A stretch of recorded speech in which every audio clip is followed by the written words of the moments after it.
We're fascinated with the inner lives of our pets and highly curious about what they're doing and thinking when we're not around. The inspiration behind Pets was all of the pets that I've owned, my family's owned since I was a little kid. Cats, dogs, Butterfly! Butterfly! Butterfly! Butterfly! Butterfly! a bird. And what I realized as I became a parent and we started buying our own pets was we all invested these pets with these rich emotional lives. And whenever we'd come home, we would be thinking about the joy in our pets' faces and seeing us. Well, oh, she's back! Thinking about them doing things that were perhaps a little bit naughty that we realized that they had done while we were out. And it just struck me that I wasn't alone in thinking about what the inner lives of our pets were. And the minute I started to look at my own pets through that lens, I realized that everybody looked at their pets through that lens. And whether or not it's a real emotional life or a projected emotional life, it almost doesn't matter.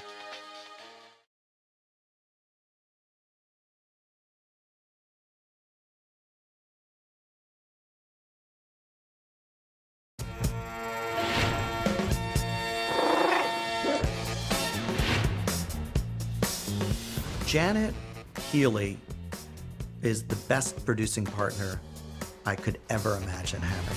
We make a great team! At this moment in time, we're producing 4 to 5 movies. So when you're taking on that many films at the same time, there has to be a seamless relationship. And I'm very fortunate because I honestly believe that she has to be the best producer working in animation today. People love their pets because their pets are unqualified in their love back generally.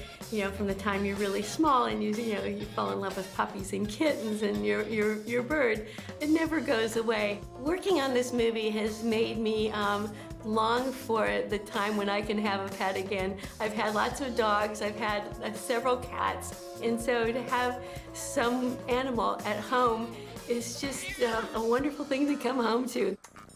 I really do love the cat because it was the cat that I last had, and she is so much like Chloe and looks just like Chloe.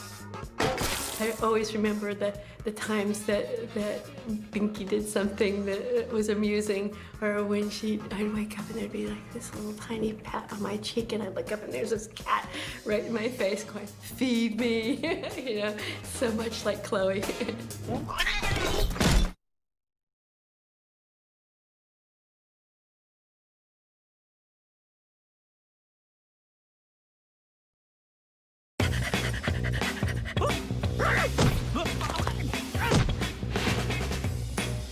Chris is an enormous talent. When I was running animation at Fox and executive producing movies there, he was our star storyboard artist. And eventually, we gave him a short film to direct, and he did a fantastic job. And when I started Illumination, I had the opportunity to ask him to join us with the idea that he would direct. He's unquestionably one of my closest collaborators at Illumination. He is a tremendously good-natured collaborator and leader.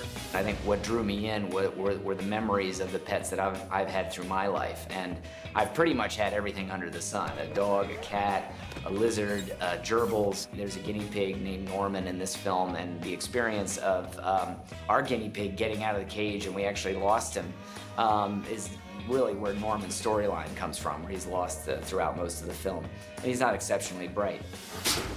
Hey, guys! You still looking for your apartment? Yeah, going on 3 weeks now. Even if I didn't bring the idea directly to the table, there were things that I would recognize when working with the animators. Like there's a small moment where Mel, the pug, gets excited and he hits his head on the table, and I remember my dog doing that all the time. She'd be under the table begging and something would startle her, bang, and she'd hit the table.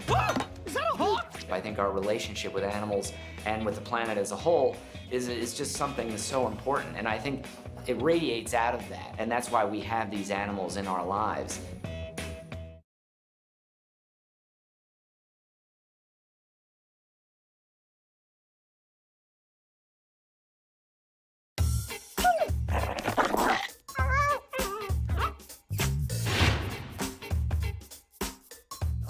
Lorax, our production designer was Yarrow Cheney, who had also been production designer on Despicable Me. And at the same time we were making these films, we realized that Yarrow had real potential as a director, not just as a production designer. He was so cool. Yeah?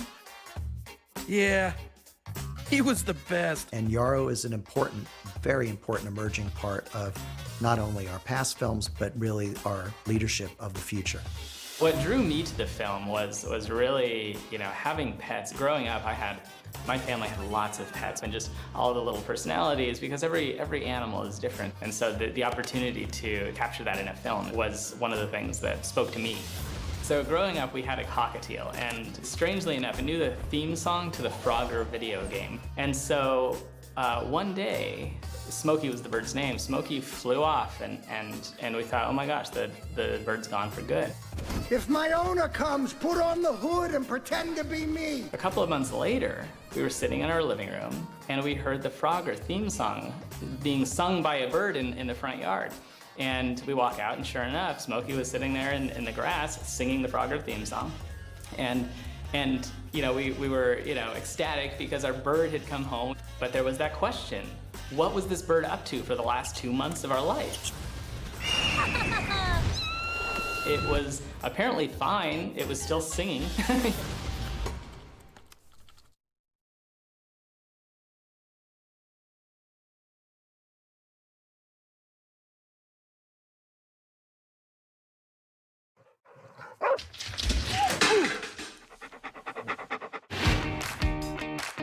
Looking at the film, we can trace back where those instincts came from and whose pets inspired it. Lots of it came from our writer, Brian Lynch.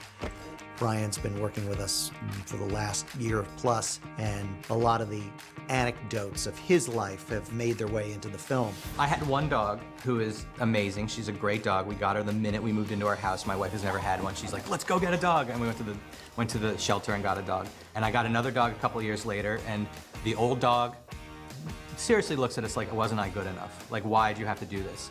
And the new dog looks at us like, how long is she gonna be here? Because I'm ready to just be the only dog. And they fight for a lap. Wait, what do you... How about we can both fit in this bed if we really try? Let me scoot on in there. No, wait. Perfect. They fight for love. So I have to think, I hope they're working it out when we're gone, but I don't think they are. Hi, Max. Hey, Gidget. Who's your new roommate? He's gonna be gone soon. The second dog we got, he's an angry dog, and we don't know what happened to him beforehand. We got him from the shelter. But he's defensive, and the minute you show him love, he melts. Like, he's like, oh, you're the best. And I really think that fueled Snowball. Bam! Bam!